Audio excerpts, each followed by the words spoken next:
Hello everyone, CGPSC ABCD में फिर से स्वागत है आप सभी का। इस वीडियो में हम सीजी करंट अफेयर के टॉप 200 एमसीक्यू देखेंगे। टॉप 200 एमसीक्यू एक वीडियो में तो नहीं कवर हो पाएगा, इसके लिए मैं इसको 2-3 पार्ट में कर दूंगा। इस वीडियो के अंदर हम 30 महत्वपूर्ण एमसीक्यू क्वेश्चंस को देखेंगे। ठीक है, अगर आप आने वाले किसी भी एग्ज़ाम की तैयारी कर रहे हैं जिसमें सीजी के करंट अफेयर पूछे जाते हैं तो ये वीडियो बहुत इंपॉर्टेंट आपके लिए हो सकता है। अगर ये 200 महत्वपूर्ण एमसीक्यू को करके जाते हैं तो आपका मैक्सिमम चांसेस रहेगा कि ये सारे क्वेश्चंस आपको यहीं पर मिल जाएंगे। तो आप वीडियो में शुरू से लास्ट तक जरूर बने रहें, आपको एग्ज़ाम में बहुत मदद मिलेगा इस वीडियो में। ठीक है, तो वीडियो को शुरू करते हैं। अगर चैनल में आप नए हैं तो हमारे चैनल को सब्सक्राइब जरूर कर लें, वीडियो अच्छा लगे तो लाइक भी कर लें, अपने दोस्तों के साथ शेयर जरूर कर सकते हैं। और हमारा टेलीग्राम चैनल भी ज्वाइन कर लीजिए, वहाँ पर हम वीडियो का नोटिफिकेशन दे देते हैं। साथ साथ अगर पीडीएफ भी चाहिए तो हम वीडियो का पीडीएफ भी वहाँ पे प्रोवाइड कर देते हैं। तो चलिए लेट ना करते हुए हम इस वीडियो की शुरुआत करते हैं और बढ़ते हैं क्वेश्चन नंबर 1 की ओर। आप वीडियो को एज ए टेस्ट भी दे सकते हैं, वीडियो को पॉज करके आप आंसर भी देने की कोशिश करिएगा और लास्ट में आप कमेंट जरूर करना कि आउट ऑफ 30 आपका कितना क्वेश्चन जो है सही हुआ है। चलिए क्वेश्चन नंबर 1। क्वेश्चन नंबर 1 आपके स्क्रीन पर दिख रहा होगा कि हाल ही में अंधियार खेप तालाब से प्राचीन जैन तीर्थंकर की खंडित प्रतिमा प्राप्त हुई है। ये अंधियार खेप जो है छत्तीसगढ़ के कहाँ पर स्थित है? Option number A Sirpur Mahasamund में, option number B Arang Raipur में, option number C Jamrao Durg में, या फिर option number D Mainpur Gariaband में। कहाँ पर ये स्थित अंधियार खेप तालाब स्थित है जहाँ से जैन तीर्थंकर की खंडित प्रतिमा प्राप्त हुई है? इसका राइट आंसर जो है ऑप्शन नंबर ए है, आरंग रायपुर से। ठीक है, आरंग रायपुर से जैन तीर्थंकर की खंडित प्रतिमा प्राप्त हुई है, याद रखिएगा। क्वेश्चन नंबर 2 है 2800 साल पुराना मौर्यकालीन कुआं के साक्ष्य किस स्थान से प्राप्त हुआ है? रीवा ग्राम, तर्री घाट, महेशपुर या फिर सीताबाड़ी? कौन से स्थान से मिला है आपको बताना है। राइट आंसर है ऑप्शन नंबर डी, सीताबाड़ी। ये सीताबाड़ी जो है आपको राजिम गरियाबंद में देखने को मिलेगा। तो राजिम गरियाबंद का जो क्षेत्र है सीताबाड़ी, वहीं से 2800 साल पुराना मौर्यकालीन कुआं का साक्ष्य प्राप्त हुआ है, याद रखिएगा। ऑप्शन नंबर डी बिल्कुल सही है। ठीक है, चलिए क्वेश्चन नंबर 3। तीसरा प्रश्न है कि हाल ही में 70,000 साल पुराना नदी घाटी मानव सभ्यता के प्रमाण किस स्थान से, छत्तीसगढ़ के किस स्थान से प्राप्त हुआ है? दक्षिण छत्तीसगढ़ से, उत्तर छत्तीसगढ़ से, मध्य छत्तीसगढ़ से या फिर पूर्वी छत्तीसगढ़ से? ये इंपॉर्टेंट प्रश्न आपके लिए हो सकता है। हालांकि प्रश्न तो सारे ही इंपॉर्टेंट है, आपका सारे ही आंसर आना चाहिए। इसका आंसर जो है वो आपको मिलेगा ऑप्शन नंबर ए, दक्षिण छत्तीसगढ़। दक्षिण छत्तीसगढ़ में कह लीजिए आप जो छत्तीसगढ़ का दक्षिणी भाग है उसका जो नारायणपुर से सुकमा तक इस क्षेत्र का ये जो नदी घाटी मानव सभ्यता प्राप्त हुआ है जो कि 70,000 वर्ष पुराना है, ये आपको छत्तीसगढ़ के दक्षिणी क्षेत्र का जिला नारायणपुर से लेके, ठीक है, नारायणपुर से लेके सुकमा तक इस क्षेत्र का विस्तार देखने को मिलेगा। इसीलिए हम इसका आंसर दक्षिण छत्तीसगढ़ लिए हैं। ठीक है, आपको याद रखना है। यहाँ से कुछ साक्ष्य भी प्राप्त हुए हैं, जैसे पाषाणकालीन हथियार प्राप्त हुआ है, औजार प्राप्त हुआ है और साथ ही साथ हस्तचलित कुछ उपकरण भी प्राप्त हुए हैं। ठीक है, आंसर इसका याद रखिएगा। क्वेश्चन नंबर 4 है हाल ही में प्रदेश के किस स्थान से कुषाणकालीन 21 फीट गहराई में बौद्ध स्तूप प्राप्त हुआ है? ठीक है, ये भी अच्छा प्रश्न हो सकता है। ठीक है, इसका ऑप्शन है सिरपुर, पिथौरा, रीवा ग्राम या फिर तर्री घाट। कहाँ से प्राप्त हुआ है आपको कमेंट करके बताना है। इस स्थान से 2100 फीट गहराई में बौद्ध स्तूप तो प्राप्त हुआ ही है, साथ साथ कुषाणकालीन 300 से ज़्यादा सिक्के भी प्राप्त हुए हैं। ठीक है, 300 से ज़्यादा सिक्के भी प्राप्त हुए हैं और ये प्राप्त हुआ है रीवा ग्राम रायपुर से। रायपुर जिले में एक स्थान है रीवा ग्राम, वहीं से ये जो है प्राप्त हुआ है। आपको आंसर याद होना चाहिए। चलिए क्वेश्चन नंबर 5। पांचवा प्रश्न है कि हाल ही में प्रदेश के किस स्थान पर एक नए राजवंश माघ या फिर मघ वंश से संबंधित प्रमाण प्राप्त हुए हैं? ये अच्छा प्रश्न है। हिस्ट्री के प्रश्न यहाँ से बनाए जा सकते हैं क्योंकि हिस्ट्री जो आप पढ़ रहे होंगे वहाँ पे ये सारी चीज़ों को अपडेट जरूर करेगा और कहीं ना कहीं ऐसे प्रश्न को एग्जाम में जरूर पूछ लिए जाते हैं। बताइए कि छत्तीसगढ़ के किस स्थान से एक नए राजवंश, जिसका अभी तक हम हिस्ट्री में पढ़ते नहीं थे, उस राजवंश का माघ और मघ वंश से संबंधित प्रमाण प्राप्त हुआ है? नांदघाट बेमेतरा, पचराही कवर्धा, रीवा ग्राम रायपुर या फिर ताला गांव बिलासपुर? क्या इसका सही आंसर है बताना है। तो ये रीवा ग्राम रायपुर, वहीं से इसका साक्ष्य प्राप्त हुआ है। ऑप्शन नंबर सी बिल्कुल राइट है। क्वेश्चन नंबर 6 है कि ऐतिहासिक करबा करबिन टीला, ठीक है, याद रखिएगा, करबा करबिन टीला किस जिले में स्थित है? छत्तीसगढ़ किस जिले में स्थित है करबा करबिन टीला? महासमुंद, गरियाबंद, सरगुजा जिला या फिर रायगढ़ जिला, कहाँ पर स्थित है? देखिए, जो करबा करबिन का क्या मतलब होता है? तो छत्तीसगढ़ी भाषा में जो हिजड़े होते हैं ना, उनको करबा करबिन कहा जाता है। अब ये करबा करबिन टीले कहाँ से प्राप्त हुआ है? तो याद रखिएगा, ये हमको महासमुंद, ठीक है, सिरपुर महासमुंद में ये प्राप्त हुआ है। ठीक है, महासमुंद में अगर स्थान भी पूछे तो सिरपुर याद रखिएगा। ऑप्शन नंबर ए बिल्कुल राइट आंसर हो जाएगा। ठीक है, एक और क्वेश्चन इससे संबंधित अगला क्वेश्चन भी है। क्वेश्चन नंबर 7 है कि ऐतिहासिक करबा करबिन टीला एक निवास व्यवस्था थी। किस तरह का निवास व्यवस्था थी? ग्राम सेवकों के लिए, नगर रक्षकों के लिए, तृतीय लिंगों के लिए, और या फिर कह लीजिए विधवा महिलाओं के लिए। तो मैंने बताया कि करबा करबिन जो है छत्तीसगढ़ी भाषा में हिजड़ों को कहा जाता है, और ये तृतीय लिंग जो थर्ड जेंडर होता है उन्हीं को कहते हैं। तो ऑप्शन नंबर सी जो है राइट आंसर हो जाएगा। ठीक है, क्वेश्चन नंबर 8 है कि खगोल विज्ञान से संबंधित छत्तीसगढ़ का पहला एस्ट्रो पार्क किस जिले में प्रस्तावित है? ये अच्छा प्रश्न है, एग्जाम में पूछे जाने की संभावना है। बताइए कहाँ पर स्थित है? कोरिया में, सूरजपुर में, सरगुजा में या फिर रायगढ़ में ये एस्ट्रो पार्क का निर्माण किया जाएगा, बताना। तो इसका आंसर जो है ऑप्शन नंबर बी है, सूरजपुर। सूरजपुर में एक स्थान है भैंसा मुड़ा। ठीक है, सूरजपुर का एक स्थान है भैंसा मुड़ा, और यहीं पर छत्तीसगढ़ का पहला एस्ट्रो पार्क जो है प्रस्तावित है, जो बनेगा। देखिए, सूरजपुर का जो भैंसा मुड़ा है, कुछ समय पहले न्यूज़ में ये आया था कि ये जो है, और ऐसा कई जगह इस चीज़ को दावा भी किया जाता है सूरजपुर जिला प्रशासन के द्वारा, कि जो हमारा भारत का जो गुजरने वाला जो कर्क रेखा है, जो IST रेखा है, दोनों सूरजपुर के भैंसा मुड़ा से गुजरता है। ये सूरजपुर के जो अधिकारी हैं या फिर सूरजपुर जो जिला है प्रशासन, उसके द्वारा ऐसा दावा किया जाता है। लेकिन एक नया सर्वे के अनुसार ये माना गया है कि जो कोरिया है, ठीक है, कोरिया का जो सोनहत वाला इलाका है, उस क्षेत्र से ये दोनों रेखाओं का, कर्क रेखा और IST का कटान बिंदु है। ठीक है, तो इसका आंसर जो है अभी भी कह लीजिए कन्फ्यूजन में है, लेकिन अब क्या लिया जाएगा वो भविष्य में देखा जाएगा। अभी आपको याद रखना है कि सूरजपुर के भैंसा मुड़ा में छत्तीसगढ़ का पहला एस्ट्रो पार्क जो है प्रस्तावित है, याद रखिएगा। चलिए, क्वेश्चन नंबर 9वां प्रश्न है कि मंडिप खोल गुफा किस जिले में स्थित है? खैरागढ़, छुई खदान गंडई जिले में, राजनांदगांव जिले में, मोहला मानपुर चौकी जिले में या फिर कबीरधाम जिले में? कहाँ स्थित है, किस जिले में स्थित है मंडिप खोल गुफा? ये इसका आंसर है ऑप्शन नंबर ए, खैरागढ़, छुई खदान गंडई, इस जिले में मंडिप खोल गुफा जो है स्थित है। क्वेश्चन नंबर 10वां भी इसी से संबंधित है। भगवान शिव को समर्पित मंडिप खोल गुफा का द्वार किस माह साल में एक बार खोला जाता है? द्वारा नहीं होगा, ये द्वार होगा। ठीक है, जो मंडिप खोल गुफा है जो कि भगवान शिव को समर्पित है, वर्ष के किस महीने में एक बार जरूर खोला जाता है? चैत्र माह में, वैशाख माह में, ज्येष्ठ माह में या फिर आषाढ़ माह में? क्या इसका आंसर होगा? देखिए, ये मंडिप खोल गुफा जो है छुई खदान में प्राप्त होगा। ठीक है, छुई खदान मतलब जो खैरागढ़, छुई खदान गंडई जिला है, उसके छुई खदान क्षेत्र में ये मंडिप खोल गुफा जो है देखने को मिलता है। और यहाँ पर याद रखिएगा कि वैशाख माह में प्रतिवर्ष इस गुफा को खोला जाता है। ऑप्शन नंबर बी हमारा राइट आंसर होगा। ठीक है, चलिए, इससे संबंधित एक और प्रश्न क्रमांक 11 है कि भगवान शिव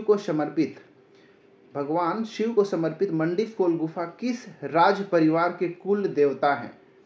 परलकोट जमींदारी, ठाकुर टोला जमींदारी, अंबागढ़ चौकी जमींदारी या फिर खुज्जी जमींदारी? किस जमींदारी के ये कुल देवता माने जाते हैं मंडिप खोल गुफा में स्थित भगवान शिव? ठाकुर टोला जमींदारी जो है उनके। ठीक है, ऑप्शन नंबर बी राइट है, ठाकुर टोला जमींदारी के कुल देवता के रूप में माने जाते हैं। ठीक है, 12वां प्रश्न है कि 12वीं सदी की छिंदक नागवंशीय कालीन सप्तमातृका प्रतिमा किस जिले में स्थित है? दंतेवाड़ा में, बीजापुर में, कांकेर में या फिर कोंडागांव में? कहाँ स्थित है आपको बताना है। ये देखिए, इसका आंसर जो है ऑप्शन नंबर बी है, बीजापुर में एक स्थान है कोतुलनार ग्राम। क्या नाम है? कोतुलनार ग्राम। ये कोतुलनार ग्राम जो है ये मरी नदी के तट पर है। मरी नदी, ठीक है, मरी नदी के तट पर स्थित कोतुलनार ग्राम जो कि बीजापुर जिले में स्थित है, वो कहाँ, यहाँ पर जो सप्त मातृका की प्रतिमा जो है इस जिले से प्राप्त हुआ है, जो कि छिंदक नागवंशीय कालीन है। ठीक है, याद रखिएगा। क्वेश्चन नंबर 13वां है। 13 नंबर का प्रश्न है कि डोडा मुखिया या फिर कह लीजिए डोकरा बाबा के नाम से प्रसिद्ध 6वीं सदी के बुद्ध की दुर्लभ प्रतिमा किस जिले में स्थित है? कांकेर में, बस्तर में, कोंडागांव में या फिर दंतेवाड़ा? किस जिले में प्रसिद्ध है या फिर स्थित है, आपको बताना है। इसका आंसर है option number C, Kondagaon. Kondagaon का में भोंगापाल एक जगह है। ठीक है, भोंगापाल। ठीक है, इस भोंगापाल में ही, ये भोंगापाल जो है लसूरा नदी के किनारे, लसूरा, ठीक है, लसूरा नदी के किनारे स्थित भोंगापाल जो है, जो कि कोंडागांव में पड़ेगा, यहीं से भगवान बुद्ध की एक दुर्लभ प्रतिमा जो है प्राप्त हुआ है, जो कि वहाँ स्थित है, जिनको डोडा मुखिया भी कहा जाता है और डोकरा बाबा के नाम से भी प्रसिद्ध है, जो कि 6वीं सदी की ये प्रतिमा है। क्वेश्चन नंबर 14 है, महाकौशल कथा विथिका कहाँ स्थित है? राजनांदगांव में, रायपुर में, सीरपुर में या फिर राजिम में? इसका आंसर ऑप्शन नंबर बी है, महाकौशल कथा विथिका जो है रायपुर जिले में, रायपुर में स्थित है। ठीक है, 14 प्रश्न हो गया। क्वेश्चन नंबर 15, ये सभी प्रश्न बहुत इंपॉर्टेंट है, कम से कम ये सब आपसे बनना चाहिए। ठीक है, 15वां प्रश्न है कि खेत में जुताई के दौरान प्राचीन त्रिशूल आयुध पुरुष की प्रतिमा प्रदेश के किस स्थान से प्राप्त हुई है? सहसपुर कबीरधाम से, अधियार खेप आरंग से, मारो बेमेतरा से, गोड़ीहरी सारंगगढ़ से? कहाँ से त्रिशूल आयुध पुरुष की प्रतिमा जो है प्राप्त हुआ है, आपको बताना है। इसका आंसर ऑप्शन नंबर डी है, सारंगगढ़ जिले के गोड़ीहरी नामक स्थान से त्रिशूल आयुध पुरुष की एक प्रतिमा प्राप्त हुई है। एक खेत जुताई के दौरान ये प्रतिमा जो है प्राप्त हुआ है। ठीक है, option number D right answer है।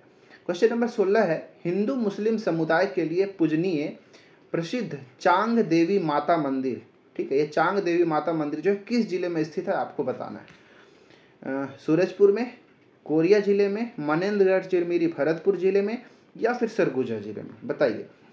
तो मनेंद्रगढ़ चिरमिरी भरतपुर का एक क्षेत्र है भगवानपुर। ठीक है, भगवानपुर में ही ये चांग देवी माता का मंदिर प्रसिद्ध है, जो कि हिंदू और मुस्लिम दोनों समुदायों के लिए पूजनीय माना जाता है। ठीक है, चलिए 17वां प्रश्न। 17 नंबर के प्रश्न है कि प्रतिवर्ष चैत्र माह नवरात्रि में धार्मिक आस्था का प्रमुख केंद्र निरई माता मंदिर। ठीक है, याद रखिएगा, मंदिरों से भी प्रश्न पूछे जाते हैं कि ये मंदिर जो है किस जिले में है, ऐसा कुछ पूछ लिया जाता है। तो ये निरई माता मंदिर किस जिले में स्थित है? बालोद में, धमतरी में, कांकेर में और गरियाबंद में? देखिए, अगर आप किसी भी बुक से पढ़ते हैं और उस बुक में अगर ये नहीं दिया है कि निरई माता मंदिर कहाँ है, चांग देवी माता मंदिर कहाँ है, तो ये सबको आप वहीं पे अपडेट करिए, ताकि बार बार भविष्य में खोजना ना पड़े। ठीक है, अपडेट कर दिया करिए। तो ये निरई माता मंदिर जो है कहाँ स्थित है, आपको बताना है। तो ये मिलेगा आपको गरियाबंद में। ठीक है, गरियाबंद जिले में पैरी सोंढूर नदी के तट पर। ठीक है, गरियाबंद जिले में पैरी और जो सोंढूर नदी है, ठीक है, इन्हीं दोनों नदियों के तट पर आपको निरई माता मंदिर जो है देखने को मिलेगा। ठीक है, चलिए प्रश्न क्रमांक 18 है कि भारतीय पुरातत्व सर्वेक्षण द्वारा संरक्षित बेमेतरा जिले का देवरी भीजा मंदिर स्थित है। एक और मंदिर का क्वेश्चन आ गया, इसको भी आप अपडेट करिएगा। देवर भीजा मंदिर समर्पित है, किस माता को समर्पित है? क्या माता सीता को, भगवान शिव को, भगवान विष्णु को या फिर भगवान राम को? किसको समर्पित है ये देवर बीजा मंदिर? बताइए। इसका आंसर है ऑप्शन नंबर ए, ये माता सीता को समर्पित एक मंदिर है, जो कि बेमेतरा जिले में देखने को मिलेगा। ठीक है, ये पुरातत्व संरक्षण द्वारा ये मंदिर जो है इसका साक्ष्य प्राप्त होता है, देवर बीजा मंदिर। इस मंदिर का नाम जरूर लिख लीजिएगा, नोट कर लीजिएगा, जो कि माता सीता को समर्पित है। ठीक है, चलिए क्वेश्चन नंबर 19वां प्रश्न है कि जैन आचार्य मुनि विद्यासागर, जिन्होंने हाल ही में संलेखना विधि से अपना देह त्याग किया था, ये किस स्थान पर इन्होंने अपना देह त्याग किया? एक बहुत अच्छा प्रश्न हो सकता है। ठीक है, तो जैन संप्रदाय में आप पढ़े होंगे तो हमको पता है चंद्रगुप्त मौर्य जो थे वो भी संलेखना विधि से ही अपना देह का त्याग करते हैं। ठीक है, तो यहाँ पे जो एक जैन आचार्य मुनि विद्यासागर हैं, जो कि अभी न्यूज़ में रहा था कुछ महीनों पहले, तो कहाँ पर अपना देह का त्याग किए थे? संलेखना विधि से। प्रज्ञागिरी पहाड़ी से, चंद्रगिरी पहाड़ी से, डोंगरगढ़ की पहाड़ी से, और या फिर कह लीजिए रामगढ़ की पहाड़ी से। कहाँ से? ये 18 फरवरी 2024 की बात है। 2024 में ही इन्होंने अपना देह त्याग किया था। और ये चंद्रगिरी की पहाड़ी, जो डोंगरगढ़ क्षेत्र है, कह लीजिए कि डोंगरगढ़ का जो क्षेत्र है उसी में चंद्रगिरी पहाड़ी आती है, और यहीं पर उन्होंने संलेखना विधि से अपना देह त्याग किया था। और इन्होंने अपना उत्तराधिकारी भी बनाया था, किसको? मुनि ज्ञान सागर को। ठीक है, मुनि ज्ञान सागर को उत्तराधिकारी बनाया गया। ठीक है, याद रखिएगा। चलिए, क्वेश्चन नंबर 20वां है, सतनाम पंथ का प्रमुख धार्मिक स्थल चेटुआपुरी धाम, ठीक है, किस जिले में स्थित है? ये आसान प्रश्न, आपने पढ़ा भी होगा कई बार से। ये चेटुआपुरी धाम जो है किस जिले में स्थित है बताना है। बेमेतरा में, बलौदा बाजार में, मुंगेली में, या फिर कबीरधाम में? इसका आंसर आप सभी को पता ही होगा।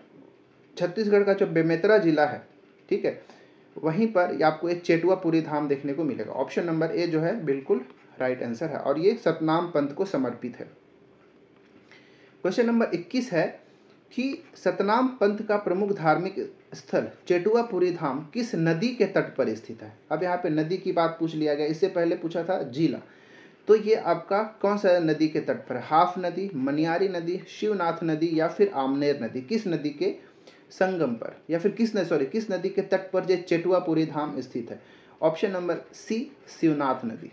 ठीक है, शिवनाथ नदी के तट पर यह चेटुआपुरी धाम बेमेतरा जिले में स्थित है। ठीक है, चलिए, क्वेश्चन नंबर 22वां है कि सतनाम पंथ का प्रमुख धार्मिक स्थल चेटुआपुरी धाम में प्रतिवर्ष किस तिथि को मेले का आयोजन किया जाता है? आपको बताना है।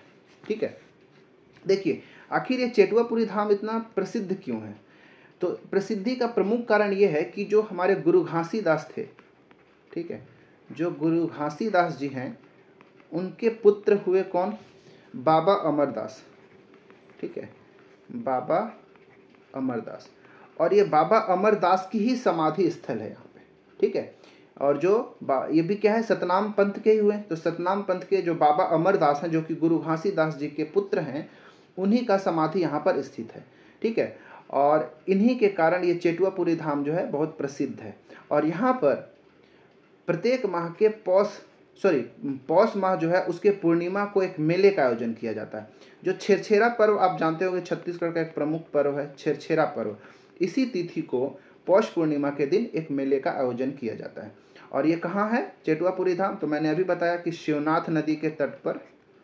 कहाँ, कौन सा जिला? बेमेतरा जिला में। ठीक है, ये पूरा आपको याद रखना है। चलिए, क्वेश्चन नंबर 23, 23वां प्रश्न है कि देश का सबसे लंबा cantilever sky walk glass bridge किस जिले में प्रस्तावित है? यह भी इंपॉर्टेंट प्रश्न आपके लिए हो जाएगा। छत्तीसगढ़ के किस जिले में cantilever sky walk glass bridge का निर्माण किया जाएगा? कोंडागांव में, कांकेर में, बस्तर में, या फिर दंतेवाड़ा में? बताइए क्या इसका आंसर होगा। तो इसका आंसर जो है ऑप्शन नंबर सी बिल्कुल राइट आंसर हो जाएगा, बस्तर में। जो इंद्रावती नदी है, ठीक है, जो इंद्रावती नदी है, इस पर स्थित हमको पता है कि चित्रकोट जलप्रपात स्थित है। ठीक है, चित्रकोट जलप्रपात, इसी पर ही इस सबसे लंबा cantilever sky walk glass bridge का निर्माण किया जाएगा, जो कि 100 फीट के ऊंचाई पर होगा। ठीक है, ऊंचाई कितनी होगी? 100 फीट होगा। और ठीक है, याद रखिएगा 100 फीट की ऊंचाई पर इसको बनाया जाएगा। चलिए, 24वां प्रश्न है कि छत्तीसगढ़ पर्यटन मंडल द्वारा प्रदेश के कुल कितने जलाशयों का चयन जल पर्यटन के लिए किया गया है? ठीक है, ये अच्छा प्रश्न है, याद रखिएगा कि छत्तीसगढ़ जो पर्यटन मंडल है उसके द्वारा प्रदेश के कुल कितने जलाशयों का चयन जल पर्यटन के रूप में निर्माण करने के लिए किया गया है? 5, 7, 9 या फिर 11? राइट आंसर है इसका ऑप्शन नंबर सी। छत्तीसगढ़ के 9 प्रमुख जलाशयों को जल पर्यटन के रूप में विकसित किया जाएगा। इसमें देखेंगे तो धमतरी के 2 महत्वपूर्ण हैं। ठीक है, नाम सुन के लिखते जाएगा। धमतरी के 2 महत्वपूर्ण जलाशय है, एक मुरुमसिल्ली और गंगरेल डैम। ठीक है, आपने सुना ही होगा मुरुमसिल्ली, मैं शॉर्ट में लिख रहा हूँ, और दूसरा जो है गंगरेल डैम जो है, इन दोनों को विकसित किया जाएगा। 2 यहाँ पे हो गया। कबीरधाम में जाएंगे, यहाँ पे मैं लिखता हूँ, कबीरधाम जिले में जाएंगे तो जो सरोदा जलाशय है, सरोदा बांध, ठीक है, सरोदा बांध, इसको विकसित किया जाएगा। इसके बाद महासमुंद में जाएंगे तो कोडार जलाशय आपने सुना होगा, महासमुंद में उसको निर्मित किया जाएगा। फिर कांकेर में दुधवा जलाशय जो है उसको निर्मित किया जाएगा। इसके बाद कोरबा में जाएंगे तो सतरेंगा हसदेव बांगो जो है जलाशय उसको निर्मित किया जाएगा। और रायपुर में जो समोदा बैराज है उसको भी, और एक गौरेला पेंड्रा मरवाही में है मेलेनिया जलाशय, ठीक है, मेलेनिया जलाशय, उसको भी विकसित किया जाएगा। तो कुल 9 ऐसे जलाशय हैं जिनको जल पर्यटन के रूप में विकसित किया जाएगा। ठीक है, चलिए 25वां प्रश्न, क्वेश्चन नंबर 25 है कि देखिए मेलेनिया जलाशय किस जिले में स्थित है? कबीरधाम में, गौरेला पेंड्रा मरवाही में, महासमुंद में या फिर कांकेर में, कहाँ स्थित है? तो मैंने अभी बताया कि ये गौरेला पेंड्रा मरवाही में ये मेलेनिया जलाशय है और इसको अभी जो जल पर्यटन के रूप में इसको विकसित किया जाएगा। ठीक है, यह पूछा जाएगा क्योंकि ये देखिए बुक कोई पढ़ रहे होंगे, अगर हरिराम पटेल वगैरह कुछ पढ़ रहे होंगे तो मेलेनिया जलाशय उसमें अपडेट नहीं किया हुआ है, तो आप उसको वहाँ पे जरूर ऐड करके रख लीजिएगा। ठीक है, 26वां प्रश्न है कि निम्न में से प्रदेश के किस जिले में शहद प्रसंस्करण केंद्र स्थित है? बस्तर जिला, कोंडागांव जिला, कवर्धा जिला या फिर सरगुजा जिला? एक अच्छा प्रश्न है। ठीक है, बताइए कहाँ पर ये किस छत्तीसगढ़ किस जिले में शहद प्रसंस्करण केंद्र स्थित है? इसका आंसर है ऑप्शन नंबर सी, छत्तीसगढ़ के जो कवर्धा जिले है वहां पर स्थित है। ठीक है, चलिए आगे 27वां प्रश्न है कि प्रदेश का पहला खुला संग्रहालय किस जिले में स्थित है? रायपुर में, बालोद में, तालागांव में या फिर मदकुद्वीप है नाम इसका, मदकुद्वीप। किस स्थान पर प्रदेश का पहला खुला संग्रहालय स्थित है? रायपुर, बालोद, तालागांव, मदकुद्वीप, कहाँ? इसका आंसर है ऑप्शन नंबर बी, बालोद जिले में ये प्रदेश का पहला खुला संग्रहालय जो है स्थित है। 28वां प्रश्न है वीणा बजाते हुए नारद मुनि जी की दुर्लभ प्रतिमा कहाँ स्थित है? ठीक है, ये प्रतिमा कहाँ स्थित है जिसमें जो नारद मुनि हैं वो वीणा बजा रहे हैं? बस्तर में, दंतेवाड़ा में, सुकमा में या फिर बीजापुर में? तो बस्तर का एक जगह है खाल्हेपारा, ठीक है, खाल्हेपारा, यहीं पर एक प्रतिमा है जिसमें नारद जी जो है वीणा बजा रहे हैं। ऑप्शन नंबर ए इसका राइट आंसर है। क्वेश्चन नंबर 29 है कि कुदरी बैराज किस नदी पर निर्मित है? महानदी, हसदेव नदी, मनियारी नदी या फिर मांड नदी? बताइए क्या आंसर होगा? ऐसे प्रश्न पूछे जाते हैं, भूगोल में ऐसे प्रश्न पूछे जाते हैं। इसको भी अगर आप नहीं बुक में दिया हो तो अपडेट जरूर कर लीजिएगा। हसदेव नदी पर यह कुदरी बैराज स्थित है। Option number B right answer है। 30वां और आखिरी प्रश्न आज के वीडियो का कि प्रदेश की पहली धूप घड़ी सन क्लॉक कहाँ स्थापित किया गया है? अच्छा प्रश्न है। ठीक है, कि क्योंकि जो प्रदेश में होने वाला या फिर देश में या विश्व में होने वाला जो पहला ऐसा चीज पूछा जाता है ना कि जो पहली कहाँ स्थित है, तो ऐसे प्रश्न जो है पूछा जाता है। भैंसामुड़ा सूरजपुर में, रामाराम सुकमा में, रामानुजगंज बलरामपुर में या फिर मायापुर कोरिया में? कहाँ पर प्रदेश की पहली धूप घड़ी या फिर कह लीजिए सन क्लॉक को बनाया गया है? आपसे ये प्रश्न पूछा गया। राइट आंसर है इसका ऑप्शन नंबर सी, छत्तीसगढ़ के बलरामपुर जिले में स्थित रामानुजगंज है, वहीं पर यह पहली धूप घड़ी का निर्माण किया गया है। ऑप्शन नंबर सी बिल्कुल राइट आंसर हो गया। तो इस प्रकार हमने इस वीडियो के अंदर 30 महत्वपूर्ण प्रश्नों को देखा, ठीक है, जो कि बहुत ज़्यादा इंपॉर्टेंट है आने वाले किसी भी एग्जाम पॉइंट ऑफ व्यू से। तो ये 30 में से आपका कितना सही हुआ आप कमेंट करके ज़रूर बताइएगा। ठीक है, इस वीडियो में इतना ही। ये हमारा पार्ट 1 था। ठीक है, पार्ट 2 आपको जल्द ही देखने को मिल जाएगा। तो इसी तरह 200 जो महत्वपूर्ण प्रश्न जो मैं करा रहा हूँ, ये हम 3 से 4 वीडियो में, 3 ही वीडियो में इसको कंप्लीट कर देंगे, जो कि आपको एक रिवीजन करके अगर एग्जाम में चले जाएंगे तो आपको बहुत मदद मिलेगा। ठीक है, अगर चैनल में नए हैं तो सब्सक्राइब कर लीजिएगा, लाइक ज़रूर कर लें, दोस्तों के साथ शेयर जरूर कर लें, और हमारा जो टेलीग्राम चैनल है उसको भी ज्वाइन कर सकते हैं। मिलते हैं अगले वीडियो में, इसमें इतना ही। अब धन्यवाद।